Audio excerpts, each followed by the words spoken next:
visi, šiandien servise 007 turim pakankamai didelį automobilį, Dodge Ramas, Amerikonas, pick-upas, tikrai labai masyvus, turintis 8 cilindrų 5,7 Hemi variklį, 2019 metų automobilis, 295 kW, bent jau dokumentuose šio variklio, tai tikrai pakankamai galingas variklis, be abejonės ir pats automobilis pakankamai didelis, tai su silpnesniu varikliu turbūt būtų pakankamai jam sunku važiuoti.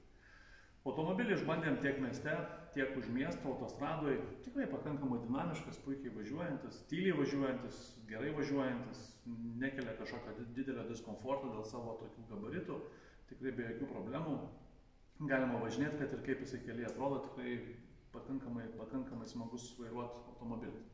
Na, aišku, sumontavom dujinę įrangą, kaip visada sumontavom Lande Renzo ir 8 cilindram sumontavom Lande Renzo Omegas dujinę įrangą, tai yra pačios geriausios komplektacijos ir komponentų derinį, kokį mes galim te pasiūlyti. Tai labai trumpai apie jį pabandysiu papasakoti. Pats valdymo blokas yra sumontuotas štai šitoje vietoje, tvirtai prie pat benzininio valdymo bloko. Žinoma, didžioji dalis kontaktų, netgi beveik visi, yra sulituojami ir paimami tiesiai nuo benzino valdymo bloko. Tokiu atveju mes variklio skyriuje sumažiname dujinės įrangos laidyną iki minimumo, tai be abejonės išlošiam tvarkos, estetikos.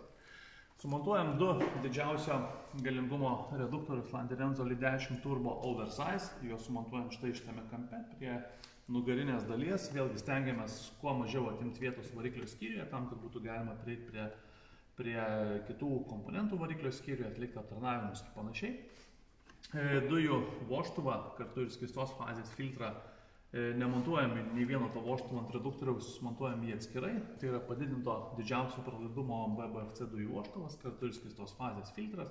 Atskirai nuo reduktorių yra montuojamas tam, kad išvengtume strigimo dėl ne visada kokybiško kuro mūsų degalinėse.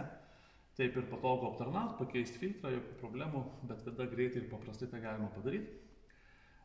Dujinės fazės filtrus turime netgi du, kadangi iš kiekvieno reduktorio išeinantis dujų išėjimas yra filtruojamas per filtrą, keliauja iki purkštukų, kurie yra sumontuoti variklio šonas, yra sumontuoti Lande Renzo AEB plus purkštukai. Purkštukai per galą yra taipogi sujungti į vieną bendrą liniją. Tikslas yra turėti be abejonės prafiltruotas dujas iš abiejų pusių ir turėti vienodą slėgį kiekviename dujų purkštuko gale ir kiekviename purkštuke. Tokiu atveju mes galim puikiai ir idealiai sureguliuoti kuro mišinius visose sūkių diapazonuose, stebėti kiekvieną cilindrą individualiai ir reikalą esant atlikti kažkas reiškias korekcijas. Tai automobilis tikrai važiuoja puikiai, puikus kuro mišiniai visose sūkių diapazonuose, du reduktoriai, 300 kW, 8 cilindrai ir du reduktoriai, kurie teoriškai apie 200 kW maitino, realiai netgi ir daugiau. Tai mes be abejonės turim netgi ir rezervo į priekį, tikrai nieko čia nekankinam ant savo galimybių ribos, viskas dirba sklandžiai, patikimai, puikiai taip, kaip ir turėtų veikti. Kalbant apie patį Lande Renzo dujinės įrangos montavimą servise 007, tai kaip visada mes panaudojam visą tai geriausia, ką mes turim. Tai reiškia, kad panaudojam ir gamyklinius laikiklius ir specialias tokias pačias apsauginės gofras, kokias yra sudėjęs ir Dodge'as ant savo žarnų. Kiekvieno laidyno kontaktą mes esam sulitavę, apsaugoję termokembrikais su klijais.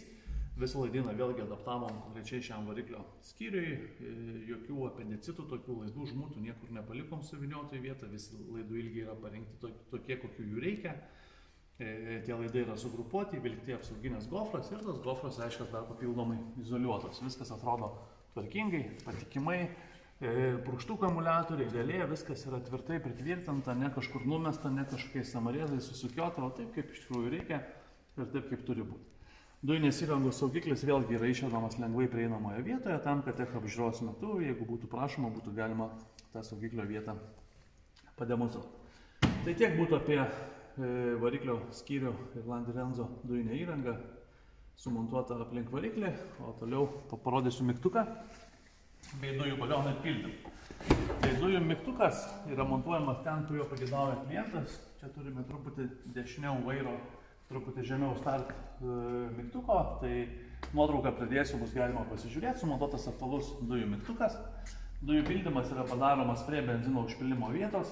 Atsidarę matom perėjimą. Ta perėjimą įsisuka mūsų adapterį, kurį mes be abejonės duodam ir užsipilam dujas.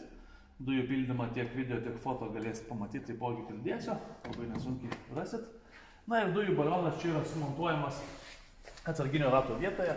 Pats atsarginis ratas beje yra šiuo metu šitam kūzave, pačioj bagažinėje įvilktas į specialų dėklą, o čia yra sumontuotas balionas, tai yra didžiausio diametro ir aukščiausio aukščio įmanoma, yra netgi 103 litrų dujų talpos balionas, Bormech gamintoja, papildomai padengtas antikoruozinė danga, labai tvarkingai primontuotas, prie pat rėmo, jis labai gražiai atsigula į savo vietą, labai patikimai, tvirtai, tikrai puikiai atrodo.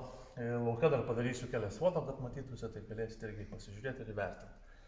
Tai va, tai tiek apie Landrenzo dujinės įrangos montavimą į šį didelį ir masyvų automobilį. Jeigu kažką panašaus planuojate įsigyti, tai mūsų dirbtuvėse jisai tikrai be problemų telpa. Garažuose tokių darbų vargu ar išeitų pasidaryti, tai kreipkitės, mielai padėsim. Ačiū.